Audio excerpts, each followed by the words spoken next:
Hej!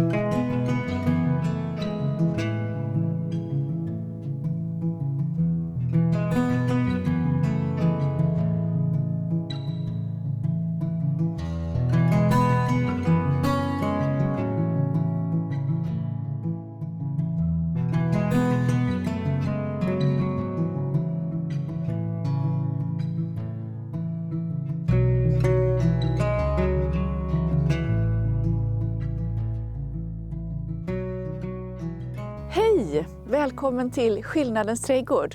Jag heter Sara Bäckmo. Det är slutet av november och jag har inte rört mitt växthus, alltså en tum, sedan flera veckor tillbaka. Nu är det dags att röja upp och ni ska få följa med under exakt 50 minuter, tajmat och klart på mobilen, när jag helt enkelt bara grejar lite i trädgården som man ju gör emellanåt. Välkommen att följa med. Welcome to my garden, Skillnadens garden in Sweden. I am Sarah.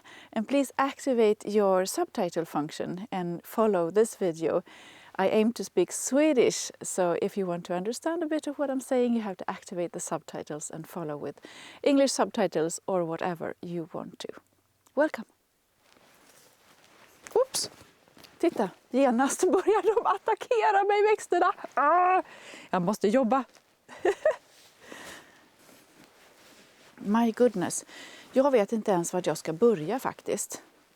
Jag hade tänkt att den här videon skulle göras utomhus och så skulle jag berätta några bra saker att göra när det är november ute i trädgården. Och sen så gav jag det en ny liten tankestund och tänkte att nej, vad fasen, jag går ju ut och jobbar såklart så att ni får se liksom hur det funkar rent praktiskt i min trädgård. Och jag har ju en idé om att det är mer värdefullt i min vardag att frigöra lite tid ofta än att liksom ta ledigt i 2 veckor och fixa allting då. För de flesta av oss är ju det helt orimligt att frigöra den tiden när man också har familj att ta hand om och man har jobb att göra och så. Och då är den här stunden den är liksom viktig, den är jätteviktig för min trädgård att liksom ha de här vågorna. Och hela tiden liksom sörja för att jag gör någonting litet som leder framåt. Och ja, vad ska jag säga om växthuset? Det är ju lite nedprioriterat. För det här har ju inte varit de platserna som senaste månaden har gett någon mat. Utan det har fått vissna ner ordentligt och nu när det är lite taskigt väder ute så är det ju jätteskönt att kunna gå in i sitt växthus och röja. Så det är vad jag ska göra. Och det första jag tror att jag måste göra det är ta hand om den här lilla platsen. Här har jag nämligen en kompost och den måste jag se till nu så att jag kan använda den som en kompost för alla de grejerna som jag ska klippa ner. För att annars har jag ingenstans att lägga de grejerna. Oops. Så det får bli steg nummer 1. Här har vi purjolök som ska vinterförvaras. Se hur den ser ut. Det har ju varit ett sorgligt år i år för lökminerarflugan har varit väldigt besvärlig. Här har vi mina klättrande jordgubbar som ska sparas.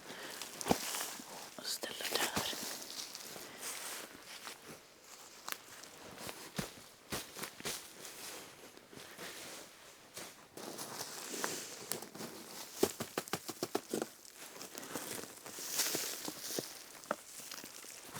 Någonting som jag tycker är väldigt fint i min trädgård det är att oavsett vilket väder det är, oavsett vilket humör jag är på, oavsett vad jag liksom orkar eller inte, så finns det alltid någonting som jag kan göra och som på ett eller annat sätt blir liksom en viktig bit i pusslet fram mot till exempel vårens skördar nu då. Sen är det väldigt roligt när man kommer ut och får göra de här sakerna. Det här är en frigolitlåda. Kommer närmare och tittar ner i den.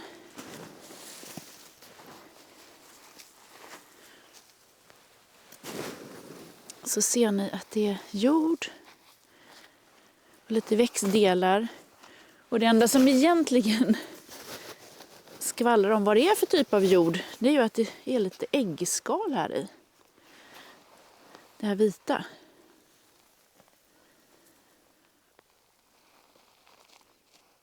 Det här är en låda som jag använder för att odla i på våren. Så jag hade spenat här i våras. Jag fyller upp den med bokashi-kompost och sen toppar jag med den här gamla jorden. Så den ska jag faktiskt langa ner i en tunna eller någonting. Jag ska se vad jag kan hitta.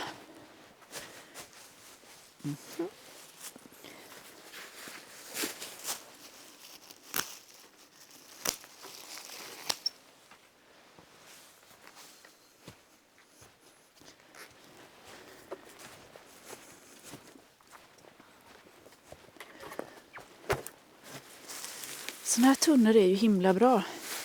Jag sparar alla tunnor som är hål i botten. Om inte jorden ska ramla ut så lägger jag lite bara löv i botten så. Och så sparar jag den här jorden liksom.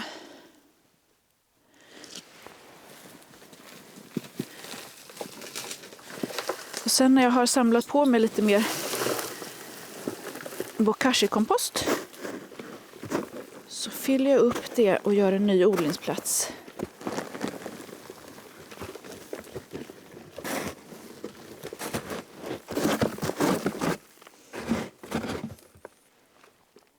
Ben. Så.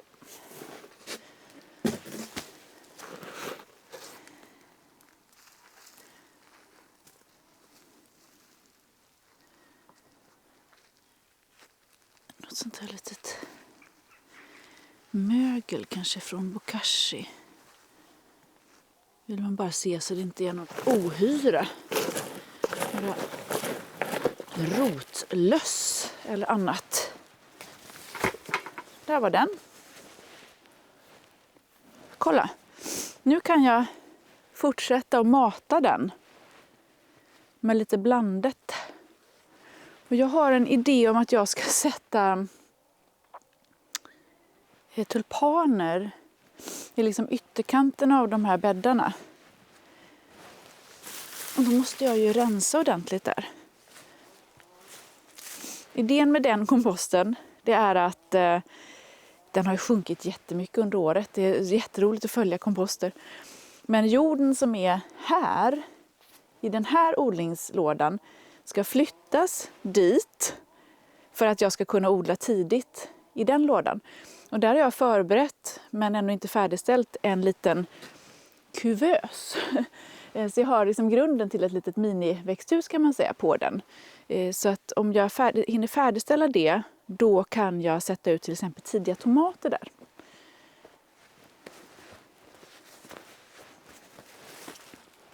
Man har ju så många idéer. Ska jag bara klippa bort alla snören.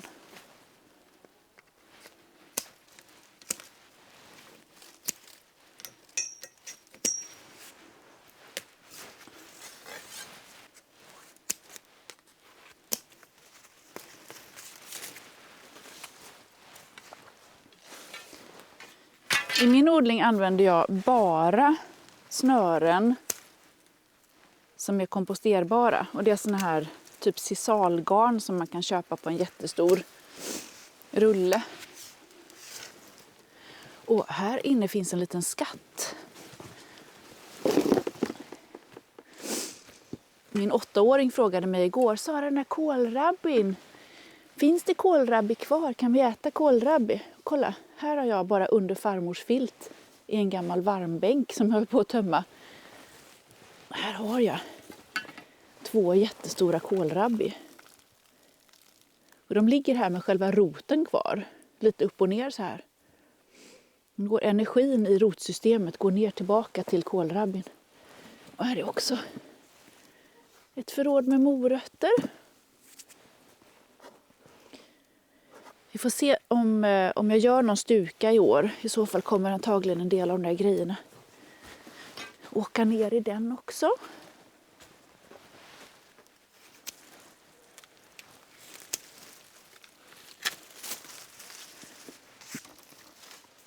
Åh, vad härligt att få bort det här. Jag är väldigt frusen om händerna. Så när jag är ute och jobbar så här, då kan jag inte ha vanliga handskar på mig under en längre tid. Och det funkar inte riktigt heller med vanliga så här värderade arbetsvantar heller. Så jag brukar ha som ett system att jag köper rejäla tumvantar i skinn. Kostar typ 700 spänn, köper ett par nya varje år. Sen så använder jag ett par som finvantar. Och sen har jag föregående års som liksom arbetsvantar. Jag är alltid jättevarm och fin om händerna. Men tillåter mig själv helt enkelt att ha ett par riktigt bra handskar ute i landen. Det kan ju se alldeles slösigt ut liksom. Men för mig, jag är ju så mycket i trädgården så det är klart som fan att jag ska ha bra vantar, eller hur?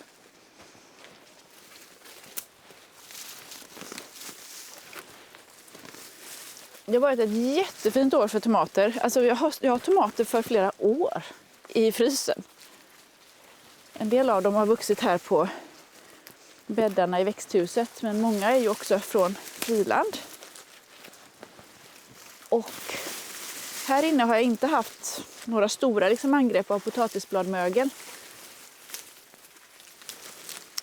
Och därför kommer jag att kompostera mina gamla tomater.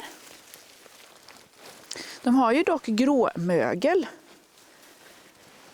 Det kommer närmare så ser ni såna här angrepp här.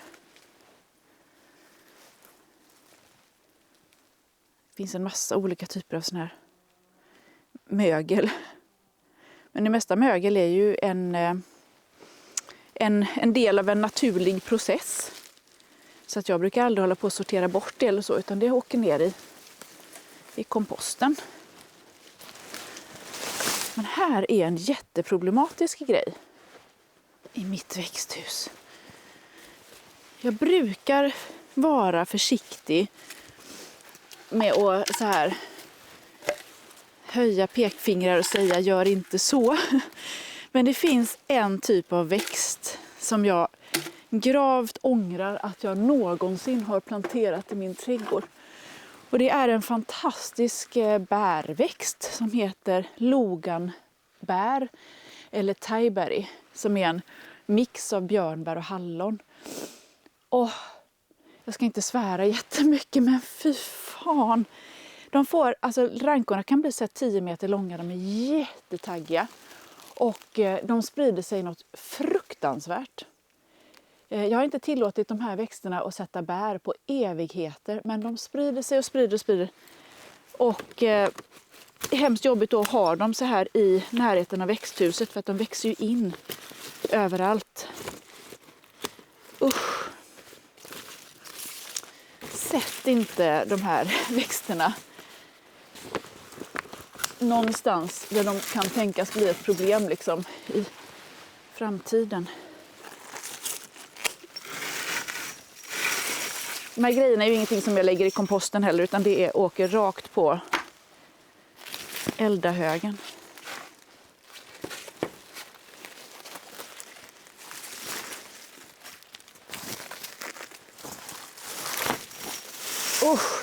Man mår ju dåligt när man ser det här. Det finns några mer has att klippa bort här. Tilläggas bör att bären till thaiberry loganbär är jättegoda, magiska. Men växtsättet, usch.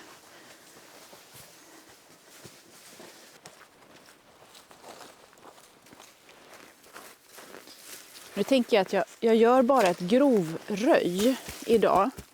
Så får vi se sen om jag har möjlighet till helgen att gå ut och göra fortsättningen. När jag har hämtat hem lite tulpanlökar också. Jag fick i veckan en fråga från Anna, tror jag. Som skrev, vad ska jag göra nu i trädgården? Säg vad jag ska göra, ge mig en uppgift. Och då sa jag att jag kan bara svara liksom utifrån mitt eget arbete och vad jag själv har liksom för prioriteringar och hur jag gör. Och det här är ett sånt bra exempel på det faktiskt. Att jag alltid försöker tänka att jag ska göra någonting som leder fram till att jag får skörd så snart som möjligt. Om ni förstår hur jag menar. Och det här med att röja upp en odlingsyta som är ganska skyddad här i växthuset är ju en fantastisk plats. Det ger mig möjlighet att helt enkelt när förutsättningarna för sådd är ganska bra, att ha en yta som jag direkt kan gå ut och göra en vintersådd i till exempel. Eller sätta ut, göra en plantering av ätbara växter tidigt på året också. Så nu på hösten är det en av mina absolut främsta liksom prioriteringar. Att göra i ordning odlingsyta.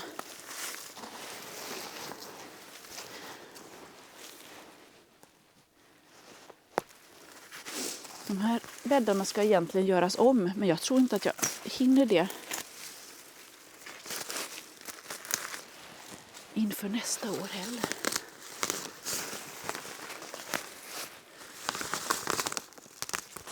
Nu frågar min fotograf Ida hur djupa de här bäddarna är.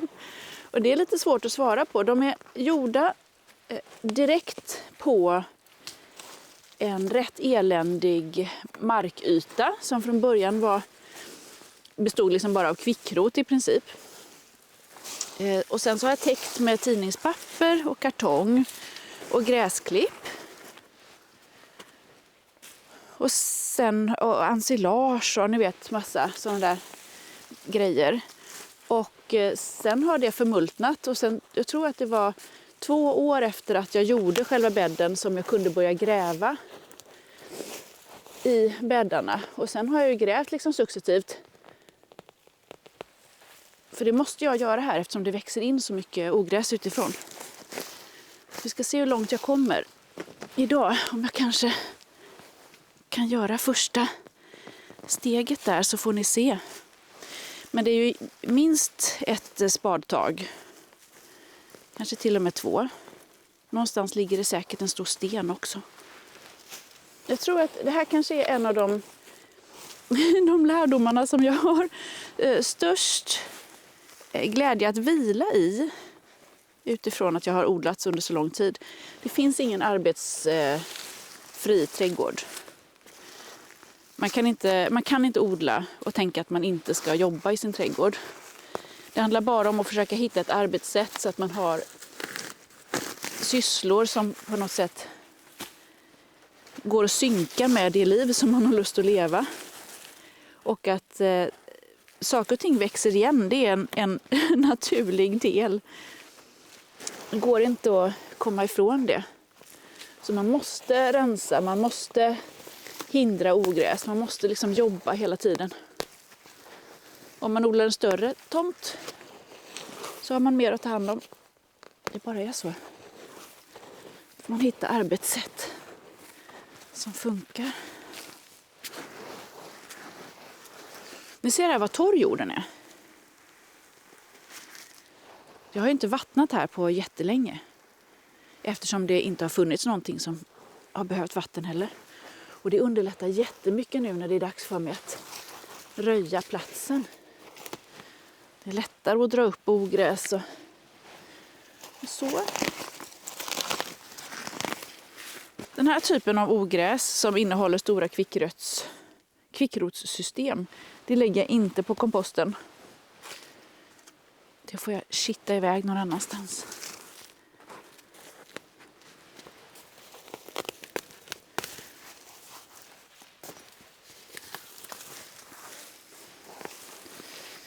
Och nu har jag, helt utan att jag har kommenterat det, praktiserat en annan viktig liten pusselbit i mitt odlande.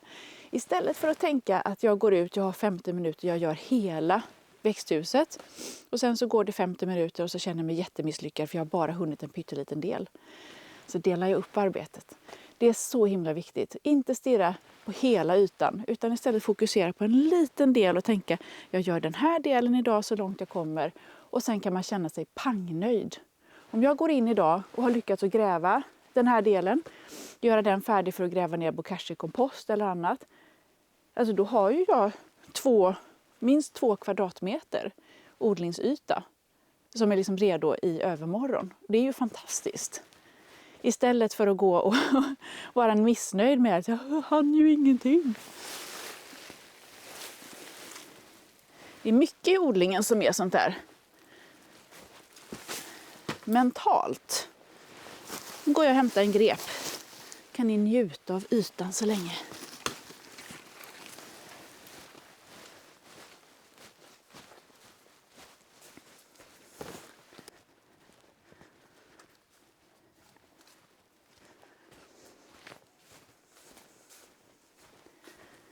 Så.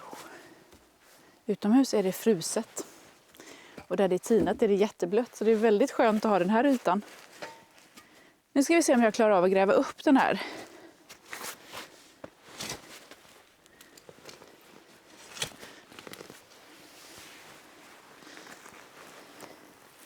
Helvetesplantan.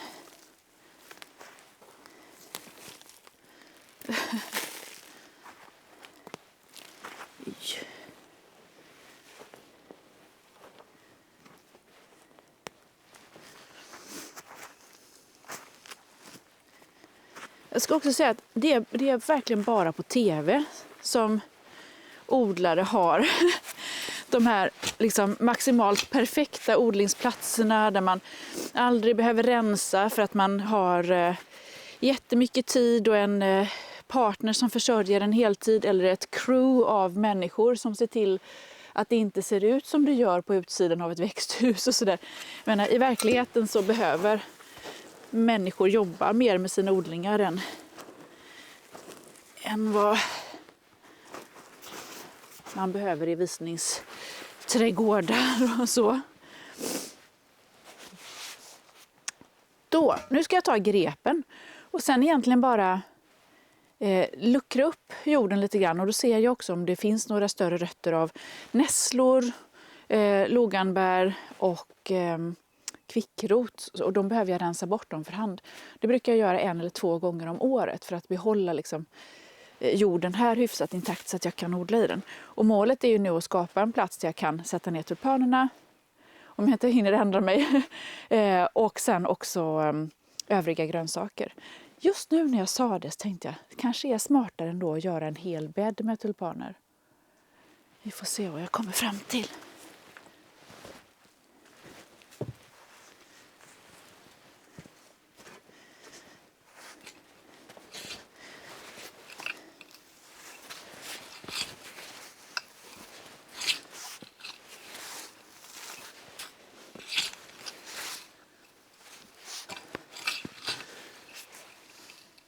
Och nu är jag ganska noga så jag tar ju bort liksom minsta lilla bit som jag ser. Så ingenting ska ligga kvar. Jorden här är jättefin. Och även om jag inte täckodlar här så försöker jag vara noga med att gräva ner mycket organiskt material för att hela tiden stärka jorden.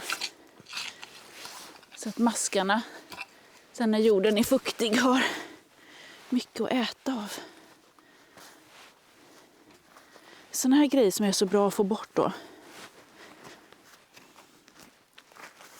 De här grejerna går inte att täcka bort.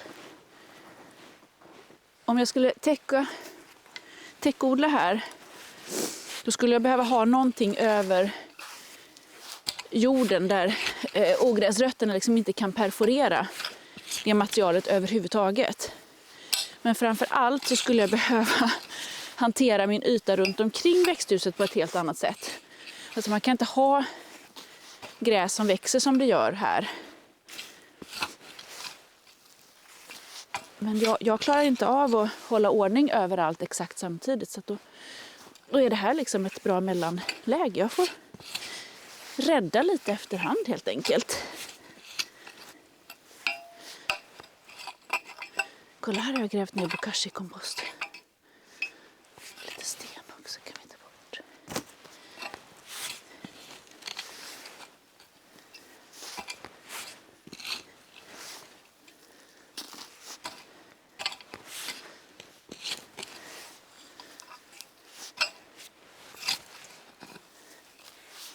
Nu är jag snart klar. Då ska jag gräva ett hål så vi får se hur djup bädden är nu.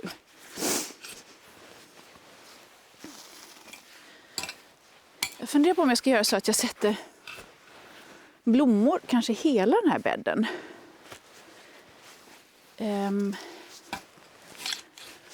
Det vore ju snajsigt. Kanske lite enklare. Och jag har tänkt att jag ska odla i blomväg här i växthuset. Nästa vår är ju tulpaner till snitt. Och sen är det anemoner och ranunkler.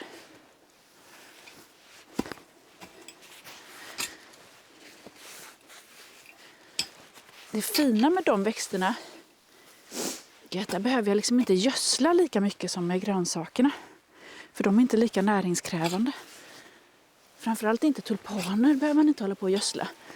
Tulpanerna har all näring som de behöver i själva löken. Tjong! Kolla! Klart! Oj, nej.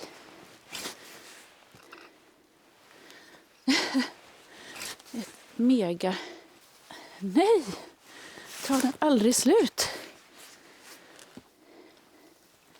Där kom den. Det var lite skönt att bli av med en sån. För att de kommer ju yngla av sig massor. Då tar vi en spade och så bara gräver jag. Lite random. Får vi se hur långt ner jag kommer. Ungefär.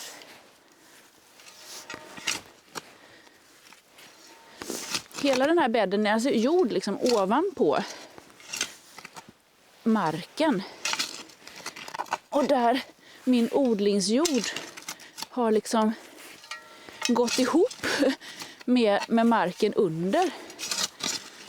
Och sen eftersom jag successivt har grävt så har jag kommit nedanför den här alven så att mitt lager av matjord är ju väldigt djupt.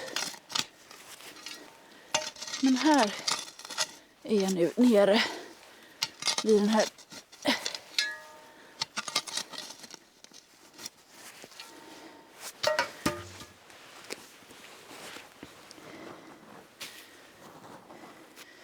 här är jag nere vid den här väldigt hårt packade liksom, jordlagret nedanför matjorden. Och den kallas ju för alv. Och den är så hårt packad och så näringsfattig så den är liksom ingenting som vi odlar i. Men däremot så har jag då byggt på ett jordlager som har vi 10, 20, 30, ja men närmare 40 centimeter. Och hela den här jordvolymen den håller ju både näring och fukt och luft på ett väldigt fint sätt så att alla grönsaker som jag kan tänkas vilja odla och som funkar i den här miljön där det är ganska varmt på sommaren kommer ju att växa jättebra här. Det blir man ju glad av att se.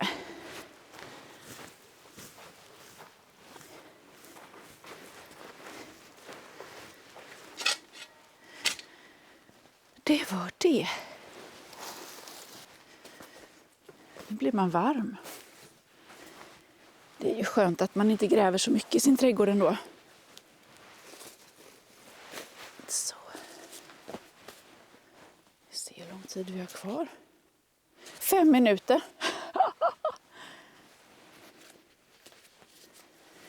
Ja, men då jäklar, då klipper jag lite till här. Titta, den här är ju så rolig. Det här är tomatillo. Och jag har haft 3 plantor. En som har stått i landet. Och sen så var det 2 som aldrig blev planterade. De står fortfarande i sina krukor. Titta. Jag har skördat jättemycket sån här. Som är i en stor skål inomhus som jag ska koka salsa på. Men de står fortfarande här i. De har rotat sig.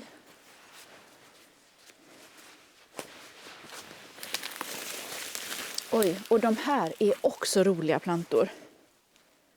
De har precis frusit sönder. Det är tomater, kruktomater av en sort som heter Venus. De såddes i september förra året och har alltså varit med i 1 års tid och levererat. Nu säger vi hej då till dem. Alla sådana här odlingsplatser som jag gör, de här komposterna som består av ogräs och växtmaterial, de gräver jag ur med jämna mellanrum och jag får så otroligt mycket jord. Den jorden kan jag sedan återanvända när jag ska plantera nya saker. Så det blir som att jag odlar jord i komposterna som sedan går tillbaka till odlingen.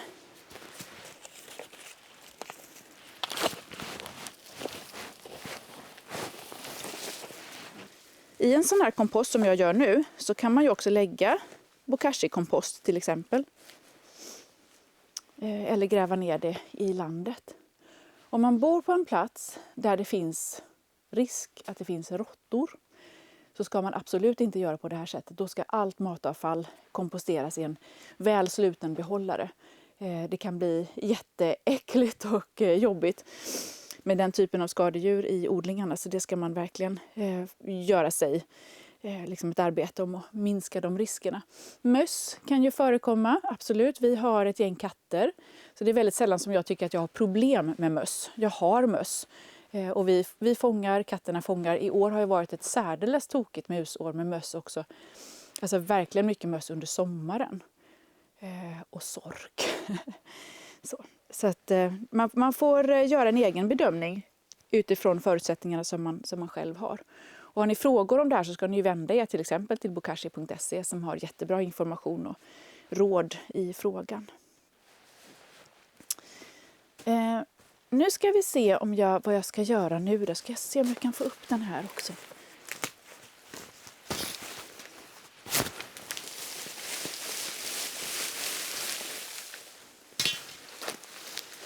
Den här delen av växthuset vet jag inte riktigt vad jag ska göra med nästa år. Om jag ska fortsätta odla rakt ner i backen eller om jag ska göra något annat. Den är lite svårodlad den platsen. Också för att det är lite skuggigt. Eftersom det är lite träd och sånt där.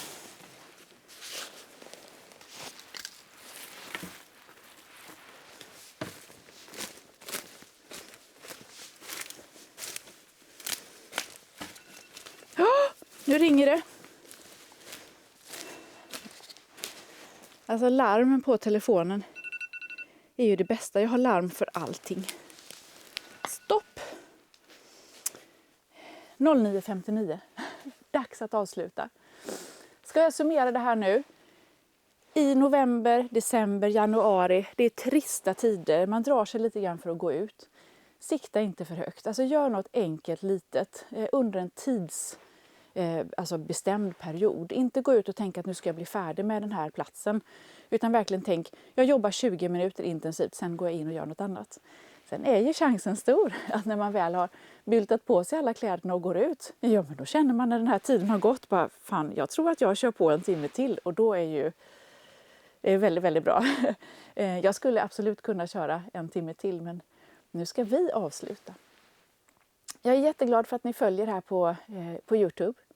Om du tycker att det här är lite roligt att se mig arbeta i trädgården och höra lite så här vardagstankar från odlingen så vill jag också tipsa om att det här gör jag dagligdags för er som är medlemmar på Skillnadens.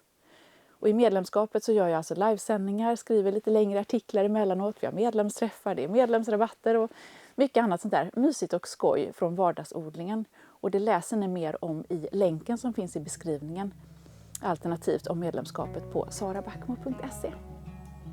Tack för idag, lycka till i din vinterträdgård, gör något litet, njut och tänk framåt och gläds åt allting som komma skall. Ha det så bra, hej då!